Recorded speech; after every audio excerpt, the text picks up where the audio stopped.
Hi there, here's Liane. and I'm John at IntoU. Now, this is permission part 2.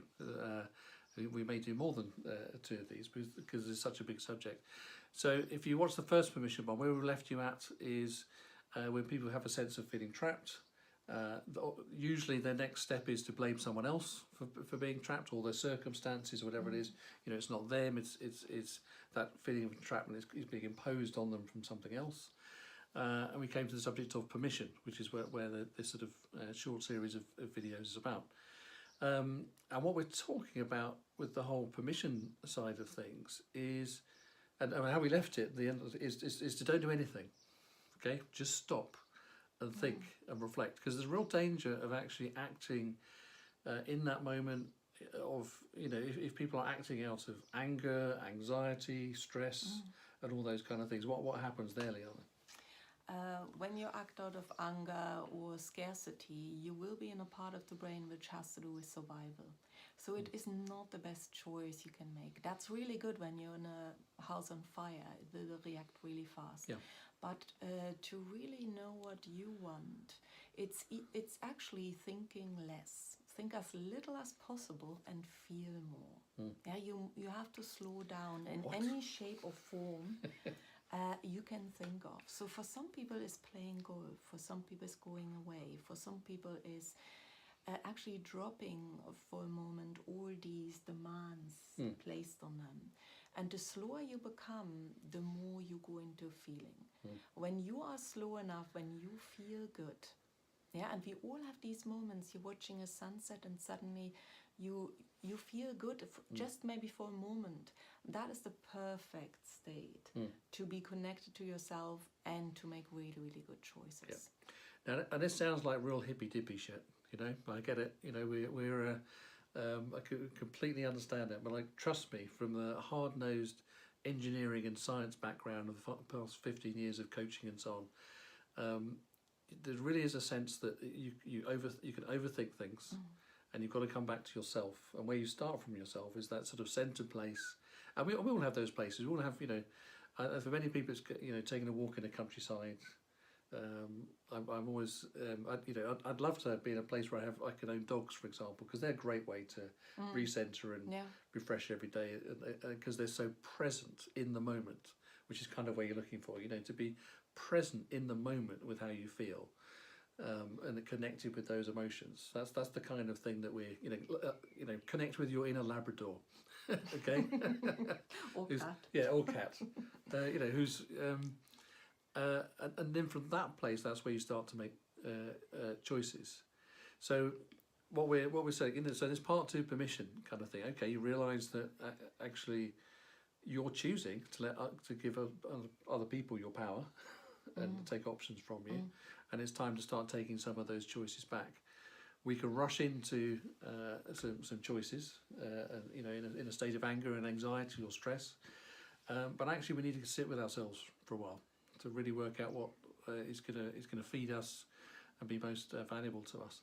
And then from that place, I would say, and this is why I advocate to my coaching clients, is I would say, so that they've got a sense of direction. I'd like to do more of this, or I want to do more of this. I often say, what's the smallest thing you can do that will take you in that direction? Okay, what's the smallest thing, that will begin that process? Because sometimes we feel we've got to make a huge change or a huge choice, just to stop being married, or to leave your job, or those kind of stories. But actually, just taking a small step towards what you want will get you going, and is manageable. You can do it. It's by the very fact of its nature. You're saying, what's the tiniest thing you can do? It is like, when let's say a complete different example, but it makes it clear when I have people scared of flying. When I can make them imagine they're coming alive out of that plane, they're able to fly. If they're not having that feeling, if they still have that version of their die while they're flying, they're not going in a plane. Yeah, and it is about breaking it down to a level where you can see yourself doing that first step. And the thing is that we think we need to know every step on the way to get there, but that is just impossible, because that is just creating a structure which is made up anyway, because you know, we have a saying, and you know, with my friends, it's like, we plan and God laughs. Yeah, it is like, we can't plan that far ahead. We can't plan anything. We can create some security in having some idea where we wanted to be going, but actually, human beings, we don't need that security as much, because one thing follows the next, and if we stay in that place of being connected to ourselves, and we trust that feeling, even if it sometimes doesn't make any sense logically at that moment, but we know that, we feel, everyone, I'm sure everyone had these moments where we absolutely know, and we can't back that up. Yeah, and that is when you have a real connection, and when you make a decision based on that connection, it will work. It will work, and you will free yourself, and you will create more satisfying. Yeah.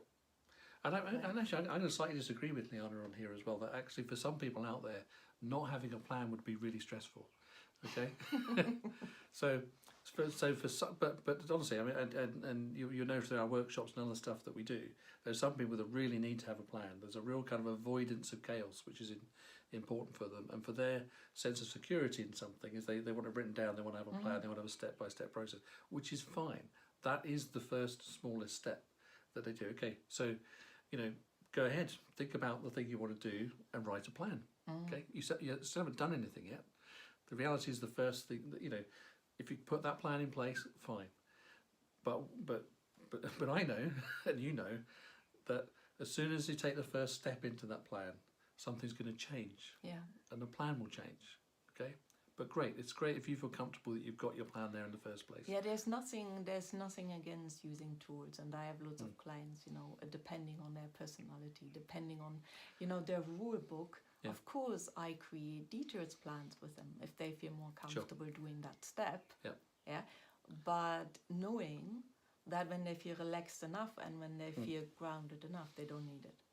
Yep. And they, you know, loads of them see that later by themselves. Yeah. Okay. So, part 2, permission. We were talking about how do you make, you know, okay, so you've decided, and sometimes that's a very brave decision as well. I mean, and just be very clear, you know, in very abusive relationships and so on, the whole point of the abuser in that relationship, male or female or whatever, is to take that control away from you, is to feel like you are trapped and you have no choice. So you know, in an extreme example, we absolutely get it can be a very brave, scary decision to take. Okay, but let's, you know, that being said, and there are special organisations out there to deal with that, and I wish anybody well with that, and you can contact, you know, those organisations through us if you're in that situation. But even the smallest kind of things, you know, even if, as we said when we started this whole permission thing off, is in every relationship you can feel trapped sometimes, and usually it's somebody else, you know, it's Liane making me do these videos, you know, all the time, you know. No, it isn't. I choose to sit here. You know, you take that choice back and say, no, it isn't. You know, and then you go from that. Okay, so then you start to make those choices, and what we're saying is don't overthink it. Take some time out to really connect with your what the hippy dippy tree huggers would call, you know, within your centre, you know, of who you are.